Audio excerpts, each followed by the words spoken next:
안녕하십니까. 기사퍼스트 권호석입니다. 자, 데이터베이스 2강, 자, 두 번째 시간에는 ERD와 무결성과 키에 대해서 말씀을 드리겠습니다. 자, 그리고 다음 시간에는 관련된 기출문제, 그리고 공단 예시 문제를 설명을 드릴게요. 자, 여러분들이 이제 학습하는 방향, 큰 그림을 좀 그리셔야겠습니다. 자, 데이터베이스 실무라면은 기본적으로 데이터베이스를 만드는 과정을 실제 구현할 수 있느냐, 실무적인 관점에서 보자는 얘기입니다. 자, 요구사항 분석표가 있죠. 요구사항 분석표. 자, 요구사항 분석표. 자, 여러분들이 데이터베이스 관리자라고 봤을 때 요구한 사람이 있을 거고요. 이런 데이터베이스를 만들어 주십시오 라고 요구한 사람이 있을 겁니다. 자, 그 요구한 사람에 대한 요구를 쭉 들어서 정리한 것이 요구사항 분석표죠.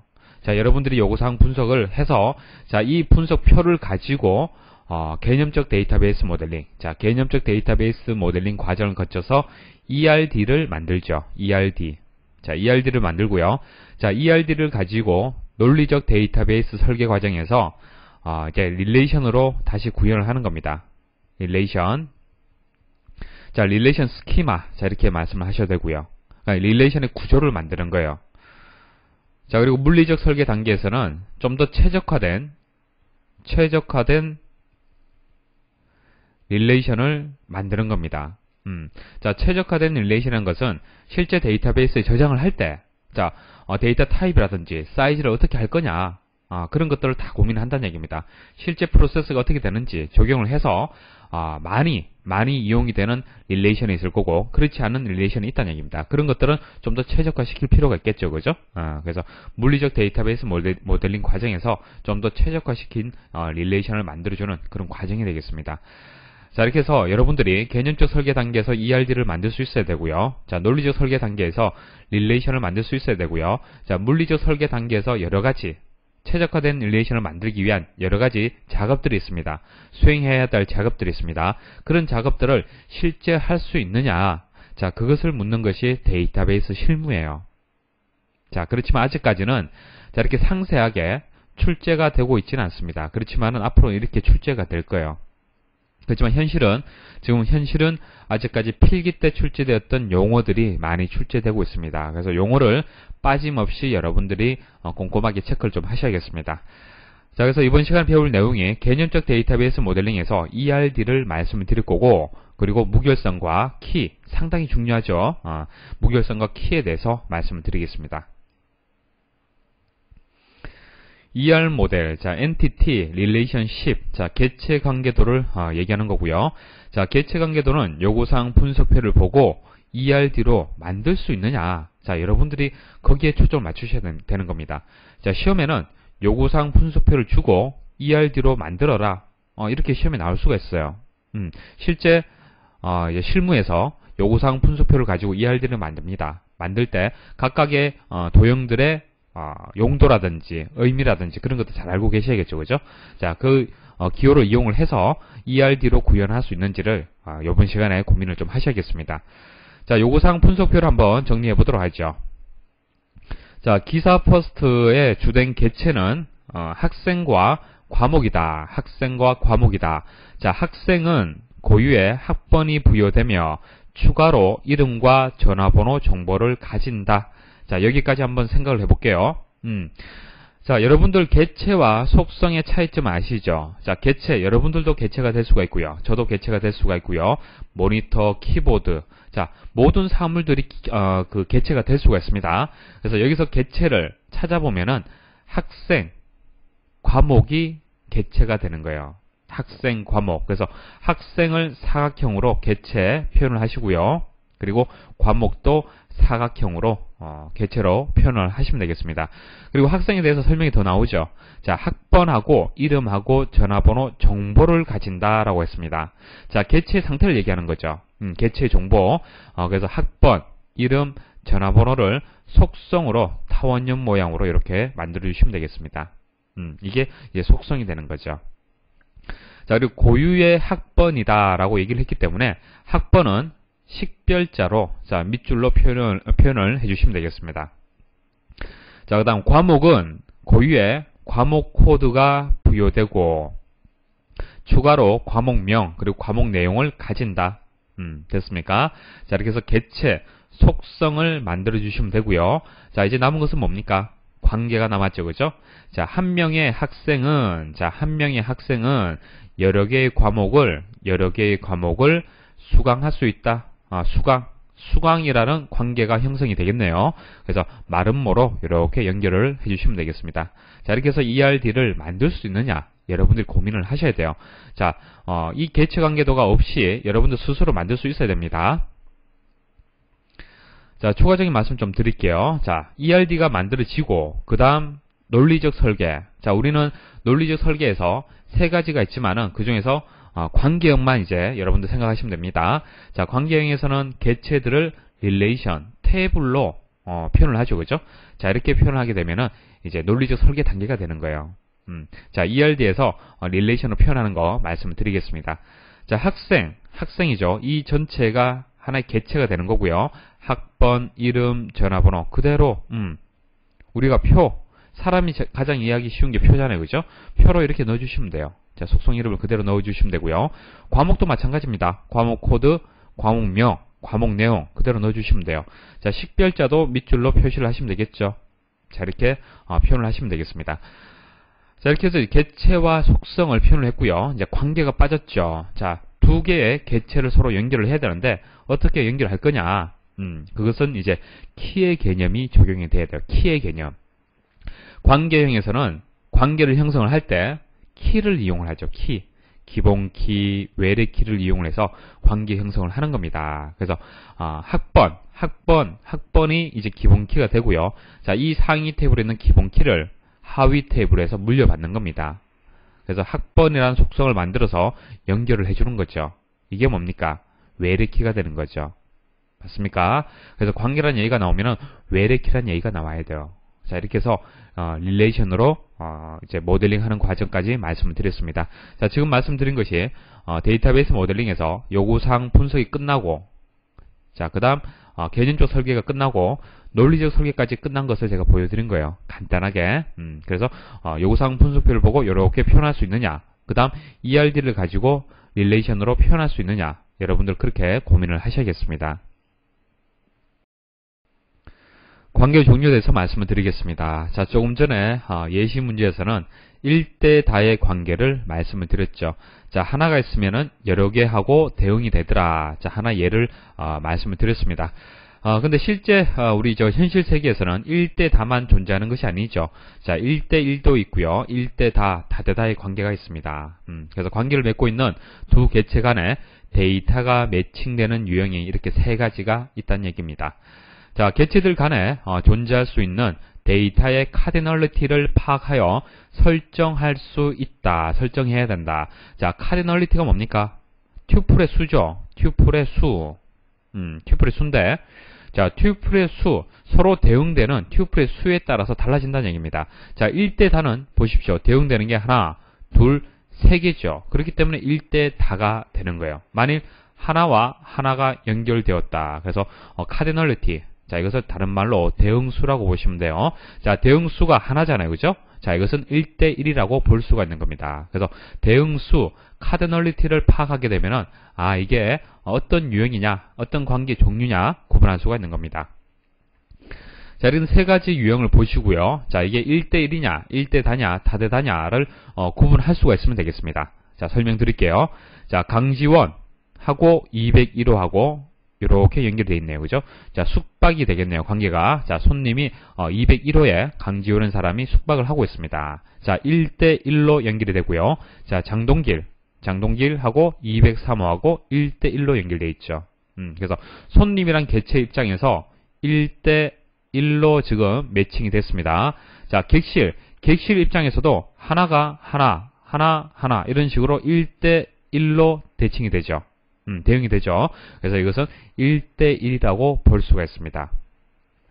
자, 부서와 사원을 보도록 하겠습니다. 자, 소속이라는 그런 관계가 되겠네요. 자, 인사부를 기준해서 강지원, 이상희, 그 다음 장동길.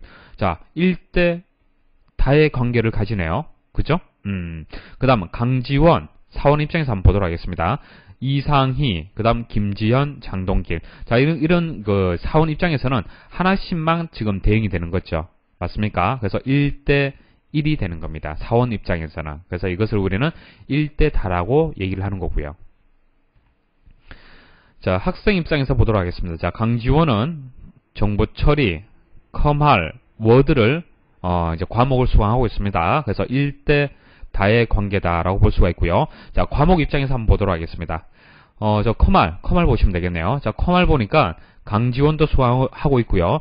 자, 이상이라는 사람도 수강하고 있네요. 자, 이게 뭡니까? 1대 다의 관계가 되겠죠. 그래서 결과적으로 다대 다의 관계가 되겠습니다.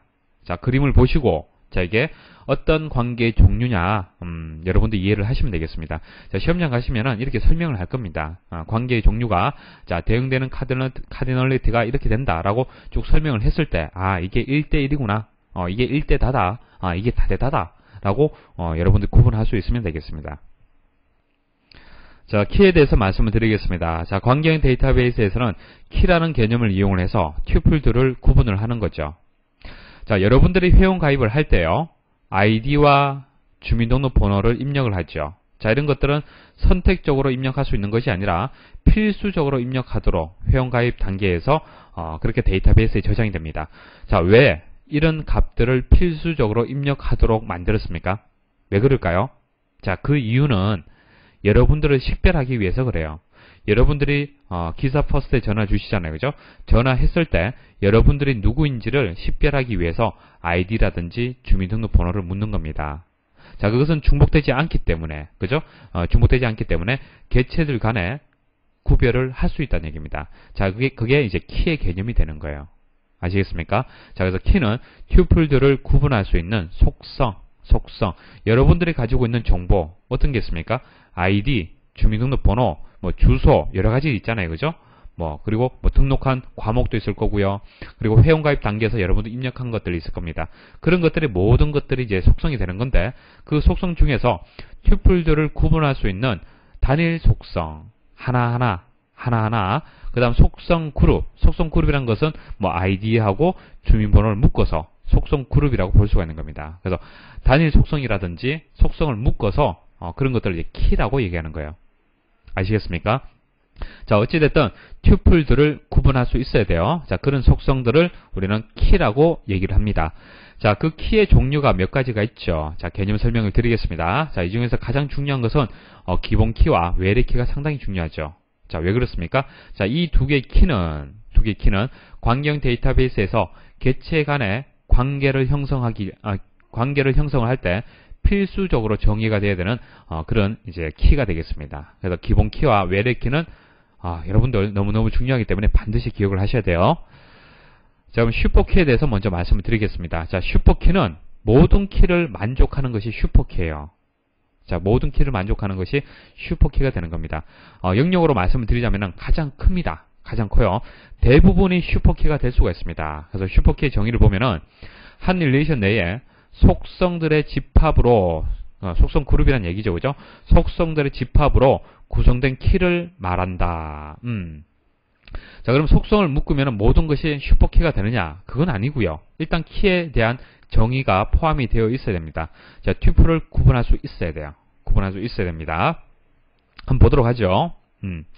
자, 학번을 알게 되면은 튜플을 구분할 수 있습니까? 여러분들 학교에서 학번 알게 되면은 튜플 구분할 수 있잖아요. 그죠? 여러분들끼리 구분할 수 있잖아요. 개체를. 그죠? 그래서 학번이 슈퍼키가 될 수 있습니다. 학번. 자, 그 다음 학번하고 이름. 자, 이것을 묶어서 슈퍼키 될 수 있습니까? 될 수 있죠. 왜? 튜플을 식별할 수 있잖아요. 식별할 수 있으면 모든 것이 슈퍼키가 되는 겁니다. 자, 이렇게 묶은 것을 속성 그룹이라고 얘기하는 거죠.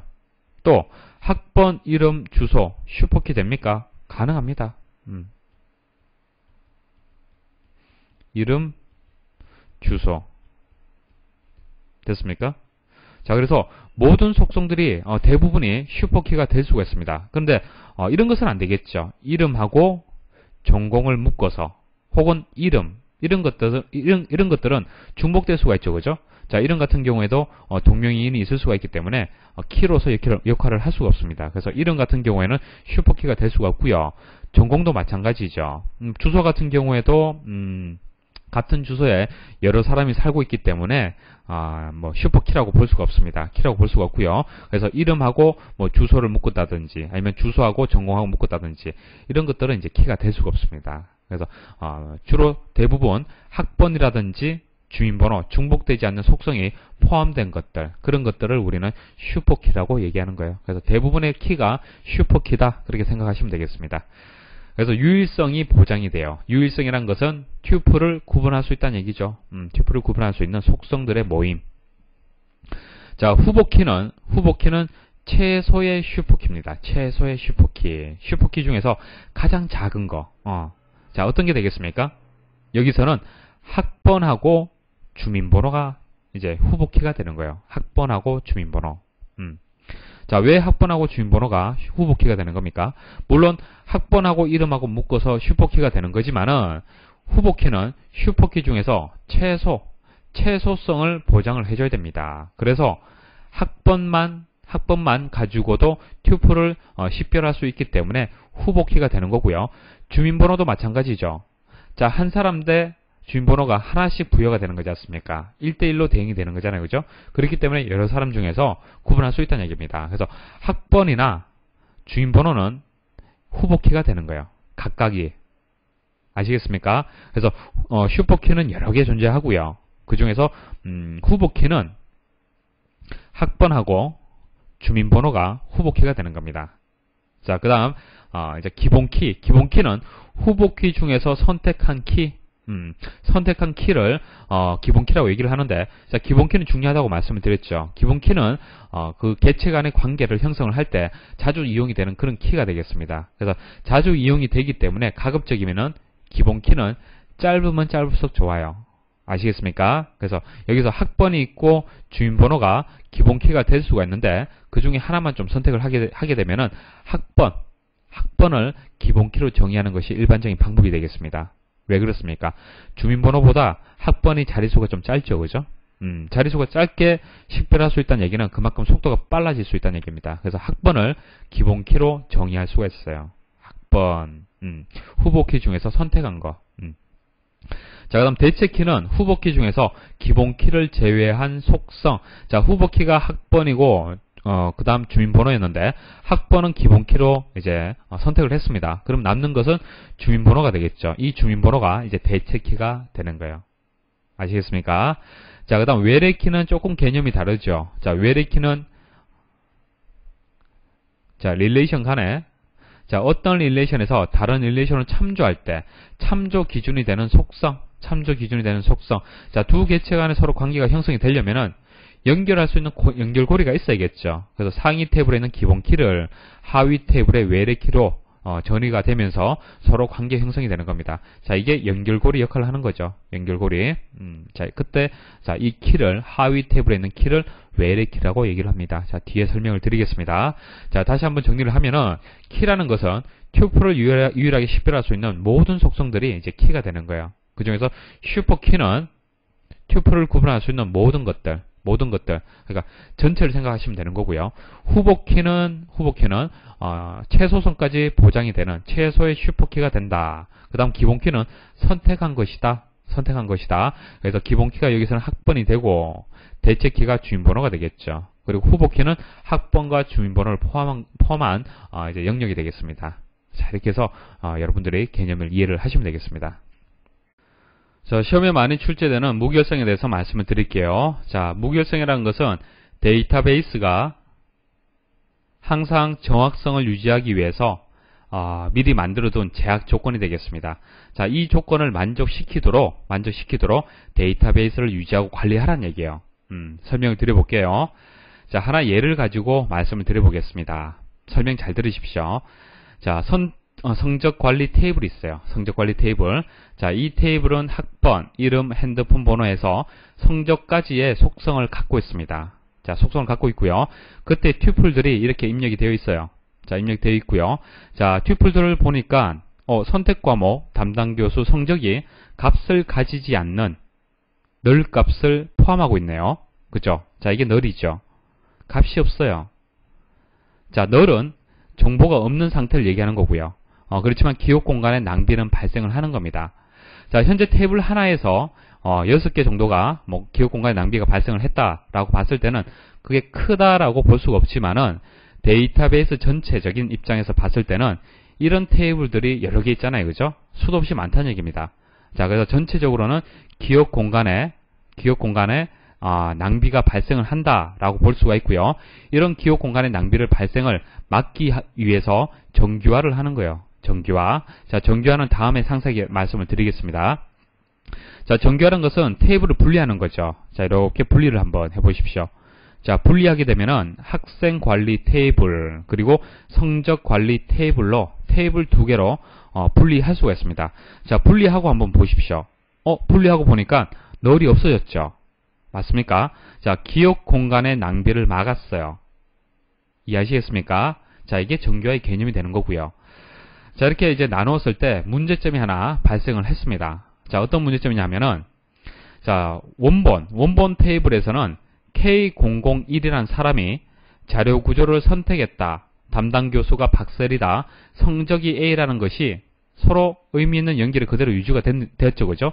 자, 의미 있는 연결이 그대로 유지가 되지만은 테이블을 분리하고 보니까 K001이라는 사람이 어떤 과목을 선택했는지 알 수가 없다는 얘기입니다. 결론적으로 말씀을 드리면은 관계 형성이 되지 않았다는 얘기입니다. 아시겠습니까? 그래서 관계 형성을 하기 위해서 이렇게 연결을 해주는 거죠. 자, 상위 테이블에 있는 기본키. 자, 학번이라는 상위 테이블에 있는 기본키를 하위 테이블에 이렇게 전이가 되면서 연결고리 역할을 하는 겁니다. 자, 이제 의미 있는 연결이 되는지 한번 보도록 하겠습니다. 자, K001. 자, K001 이 사람이 보니까 성적관리 테이블에 K001이 있네요. 그죠? 그리고 자료구조 박셀이 A라고 대응이 되었습니다. 그래서 의미 있는 연결 그대로 유지가 됐습니다. 자, K002도 마찬가지죠. 자, 이렇게 연결이 됐어요. 그래서 관계 형성을 하면서 자, 의미 있는 연결이 그대로 유지가 되고요. 그리고 널 값이 없어졌기 때문에 기억 공간의 낭비를 이제 방지를 한 겁니다. 자, 이런 식으로 데이터베이스를 설계를 해야 돼요. 자, 기본 키는 이제 프라이머리 키라고 얘기를 하고요. 그리고 외래 키는 이제 포린 키라고 얘기를 하죠. 자, 상위 테이블에 있는 기본 키가 하위 테이블에 관계 형성을 위해서 하위 테이블에 이제 포린 키로 전이가 된 겁니다. 자, 이게 포린 키가 되는 거죠. 외래 키. 그래서 외래 키라는 얘기가 나오면은 관계라는 얘기를 꼭 생각을 하셔야겠습니다. 자, 기본 키가 중요하고 외래 키가 중요한 개념이 아시겠죠? 그죠? 자, 그럼 무결성을 한번 정리해 보도록 하겠습니다. 자, 참조 무결성.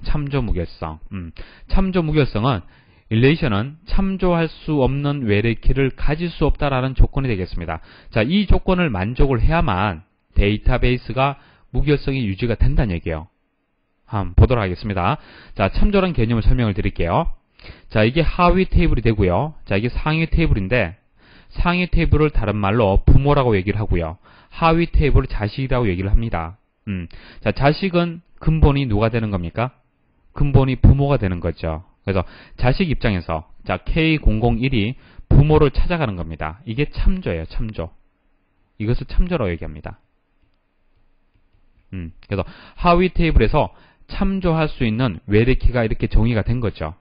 그 다음 K002 참조할 수 있죠? 있습니다. 자, K005 참조할 수 있는 게 있네요. 그죠? 부모 테이블에.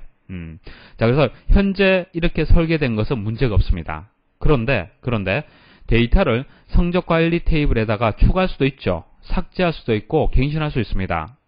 추가를 할 때 K006이다 라고 하고 선택 과목 그리고 담당 교수 성적이라고 입력하면 되겠습니까? 안 되겠습니까? 안 돼요. 왜 그래요? 자식 입장에서 부모를 찾아가 보니까 어떻습니까? K006이라고 없네요. 자, 이 학교에는 K006이라는 학번 자체가 없습니다. 학번이 없는데 어떻게 그 사람이 선택을 할 수 있습니까? 과목을. 말이 안 된다는 얘기예요. 무결성을 위배한다는 얘기입니다. 그래서 참조 무결성이라는 조건이 있는 거예요. 참조할 수 없는 외래키는 가질 수 없다는 얘기입니다. 그래서 K006, K007 이런 것들은 가질 수 없다. 자, 이것을 참조 무결성이라고 얘기를 하는 겁니다. 이해하시겠습니까? 그래서 데이터를 입력을 할 때는 참조 무결성이 위배가 되는지 되지 않는지를 항상 확인을 해야 된다는 얘기예요. 그래야만 전체 데이터베이스가 무결성을 유지할 수가 있겠죠. 그렇지만 뭐 K004는 가능하겠죠. 자, 입력할 때 참조할 수 있는 게 있기 때문에 가능합니다. 그리고 K003 가능하죠. 여기 있네요. 자, 이렇게 데이터가 입력되는 것은 관계없지만은 상위 테이블에 없는, 자, 상위 테이블에 있는 기본 키에 없는 이제 외래키 값을 가질 수 없다는 얘기입니다. 자, 그게 참조 무결성의 개념이 되는 거예요. 자, 그다음 개체 무결성은 한 릴레이션의 기본 키를 구성하는 어떠한 속성 값도 너리거나 중복 값을 가질 수 없다. 자, 학생 관리라는 테이블에서 한번 보십시오. 자, 학번이 기본 키라고 봤을 때 학번은 반드시 중복되어서는 안 되고요. 널 값을 가질 수가 없어요. 여러분들 기사 퍼스트에 회원 가입을 하실 때 선택 입력 사항이 있고요. 필수 입력 사항이 있죠. 자, 필수 입력 사항 중에서 아이디 같은 경우에는 어떻습니까? 자, 아이디가 기사 퍼스트에서는 기본 키로 정의되어 있습니다. 자, 여러분들 테이블 만들었을 때, 학생 테이블을 만들었을 때, 그때 기본 키로 정의가 되어 있어요. 그래서 아이디는 반드시 입력할 수 있도록 필수 입력 사항으로 그렇게 분류가 되어 있고요. 그 다음 중복 체크를 해서 중복 값을 가질 수 없도록 그렇게 미리 데이터를 입력할 때 방지를 시켰습니다. 막아두었어요. 왜 그렇습니까? 전체 데이터베이스의 무결성 때문에 그런 거예요. 더 자세하게 말씀을 드리면 개체 무결성에 위배되지 않도록 데이터베이스를 관리하기 위해서 그런 겁니다. 그렇게 해야만 아이디가 중복되지 않아야만 여러분들을 식별할 수 있잖아요. 개체를 식별할 수 있다는 얘기입니다. 그죠? 그게 개체 무결성의 개념이 되는 겁니다. 자, 널값이거나 중복값을 가질 수 없다. 그리고 모든 개체들은 기본 키는 무조건 가지고 있어야 돼요. 기본 키. 그래야만 튜플들을 식별할 수가 있겠죠. 자, 그게 개체 무결성의 개념이 되고요. 도메인 무결성. 자, 도메인 무결성은 각 속성 값은 반드시 정의된 도메인에 속한 값이어야 한다. 자, 성적이라는 속성이 있죠. 그죠? 자, 성적이라는 속성이 가질 수 있는 값이 뭐 A에서 F까지다. 자, 이렇게 정의를 했어요. 데이터베이스 설계를 할 때. 이렇게 설계를 했는데, 자, 엉뚱한 값이 들어오면 안 된다는 얘기예요. 뭐 Q라든지, 뭐 Z라든지, 자, 이런 값들이 들어오면 되겠습니까? 이런 값들이 들어오면 데이터의 무결성이 위배된다는 얘기입니다. 그래서 미리 정의된 그 속성의 범위, 값의 범위, 그게 도메인이죠. 자, 도메인에 속한 값이어야 된다. 자, 속한 값이 아니면은 입력해서는 안 된다는 얘기예요. 아시겠죠? 그죠? 자, 학년이라면은 1학년, 2학년, 3학년, 4학년, 그 중에 하나가 있어야겠죠. 그죠? 자, 다른 값을 가질 수 없다는 얘기입니다. 그래서 각각의 속성들은 도메인이 있고요. 그 도메인을 벗어나는 값을 입력해서는 안 된다. 그게 도메인 무결성이 되겠습니다. 참조 무결성을 좀 더 상세하게 말씀을 드릴게요. 뭐 개체 무결성이라든지 도메인 무결성은 좀 개념 잡기 쉽죠. 개념 잡기 쉽고요. 근데 참조 무결성은 데이터를, 그러니까 튜플을 삽입하거나 삭제하거나 갱신하거나 삭제할 때 좀 주의를 하셔야 됩니다. 말씀을 드릴게요. 자, 개념을 잘 잡으셔야 돼요. 자, 현재 보시면 이제 학생 관리 테이블하고 성적 관리 테이블이 이제 학번, 자, 이 외래키를 통해서 서로 의미 있는 연결이 형성이 되었습니다. 자, 이때 상위 테이블에서 삽입할 때를 한번 생각해 보십시오. 학번을 K006이라고 삽입할 수 있습니까? 가능하죠. 자, 왜? 기존에 없기 때문에 K006 가능합니다. K007 가능하죠. 삽입할 수 있어요. 그죠? 그래서 상위 테이블에서는 하위 테이블에 상관없이 제약 없이 삽입할 수가 있어요. 하위 테이블은 생각하지 않고 무조건 만들 수가 있습니다. 그런데 하위 테이블 입장에서는 어떻습니까? 상위 테이블에 데이터가 존재하는지를 검증해야 돼요. 삽입할 때. 그래서 존재하는 것만 K003이라든지 뭐 K004라든지 자, 이런 값들은 입력할 수 있지만은 K006은 입력할 수 없다는 얘기입니다. 왜? 상위 테이블이 없기 때문에. 그래서 하위 테이블 입장에서는 삽입할 때 상위 테이블에 데이터가 존재하는지를 검증을 해야 돼요. 이해하시겠죠? 자, 갱신할 때, 수정할 때를 보도록 하겠습니다. 자, 수정하려는 데이터를 하위 테이블에서 참조하고 있는지를 검증한다. 자, 이게 무슨 얘기냐면은, 자, K001 하위 테이블에서 지금 참조하고 있죠. 맞습니까? 자, 이렇게 의미 있는 연결이 됐는데, 만일 K001을 K007이라고 바꾸면 되겠습니까? 안 되겠습니까? 안 된다는 얘기예요. 왜? 참조하고 있기 때문에 안 된다는 얘기예요. 참조하고 있기 때문에.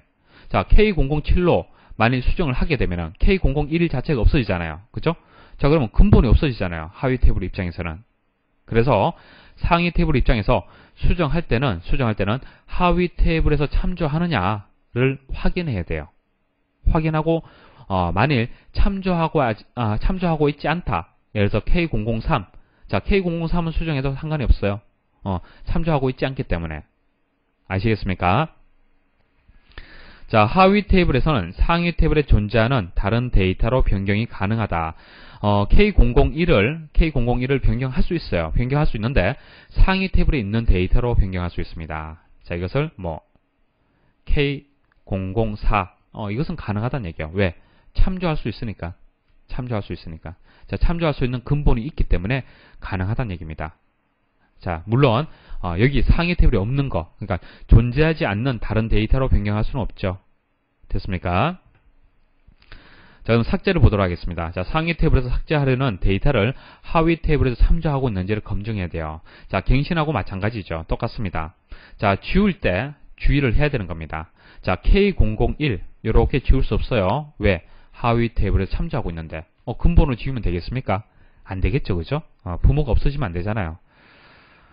자, 그것을 얘기하는 거고요. 자, 물론 하위 테이블에서 참조하지 않는 이런 데이터들은 지울 수 있습니다. 자, 하위 테이블에서 한번 볼까요? 삭제할 때 삭제는 제약이 없어요. 자, K005를 지운다 하더라도 상관이 없습니다. 자, K005라는 사람이 선택 과목을 이렇게 선택하고 담당 교수 성적을 이렇게 받았는데 삭제할 수도 있겠죠. 성적 관리라는 그 정보를 지울 수도 있잖아요. 그렇죠? 그래서 지운다 하더라도 상위 테이블에 영향이 없잖아요. 그죠? 자, 이 성적 관리 테이블에 있는 정보를 지운다 하더라도 학생 관리의 정보에는 상관이 없기 때문에 삭제는 상관이 없어요. 제약이 없다는 얘기입니다. 자, 이런 관계가 있습니다. 자, 참조 무결성에 대해서는 좀 더 꼼꼼하게 여러분들 체크를 좀 하셔야겠습니다. 자, 연습 문제 하나 설명드리겠습니다. 자, 여러분도 스스로 문제를 풀어보셔야 됩니다. 자, 요구사항 분수표를 가지고 개념적 설계를 하는 거죠. 자, 개념적 설계를 해서 ERD로 만들 수 있느냐, 설계할 수 있느냐 한번 고민을 해보십시오. 자, 시험에는 이렇게 나올 수 있습니다. 자, 요구사항 분수표를 주고 ERD를 그려서 1번 블랭크, 2번 블랭크, 3번 블랭크에서 채워라 이렇게 시험에 나올 수 있습니다. 자, 순서를 말씀을 드릴게요. 자, 여러분들 스스로 고민 좀 하셔야 되고요. 자, 요구사항 분석이 있으면은 먼저 개체를 도출을 하는 것이 첫 번째 작업이 되겠습니다. 한번 쭉 읽어보십시오. 자, 개체가 될 수 있는 것이 어떤 것들이 있습니까? 수강생, 강사, 과목이 있네요.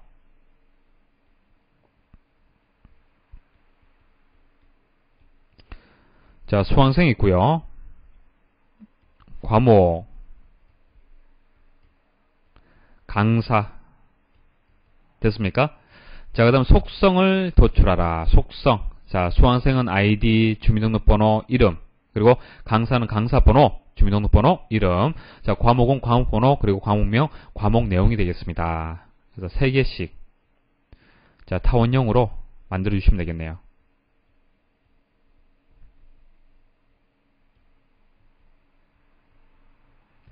자, 됐죠? 자, 그럼 속성 중에서 식별자를 도출하라. 식별자. 자, 고유의 아이디, 고유의 강사 번호, 고유의 과목 번호라고 얘기를 했습니다. 자, 이런 속성들은 뭐가 되겠습니까? 식별자가 되는 거죠. 식별자. 자, 식별자를 표시를 하시고요. 자, 관계를 형성을 하고 이제 관계 종류를 설정하라. 이렇게 나왔습니다. 자, 관계를 보도록 하겠습니다. 자, 이게 중요하죠. 잘 이해를 하셔야 돼요.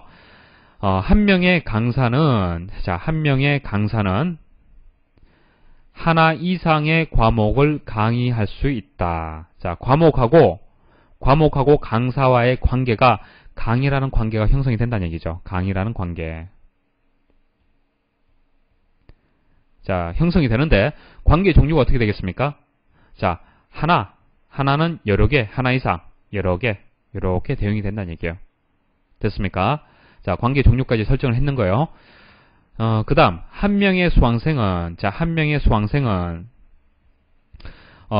과목 이상을, 그 말은 무슨 얘기예요? 여러 개란 얘기죠. 여러 개를, 수강하거나, 수강하지 않을 수 있다라고 얘기를 하는데, 자, 이게 무슨 얘기냐면은, 이렇게 되는 겁니다.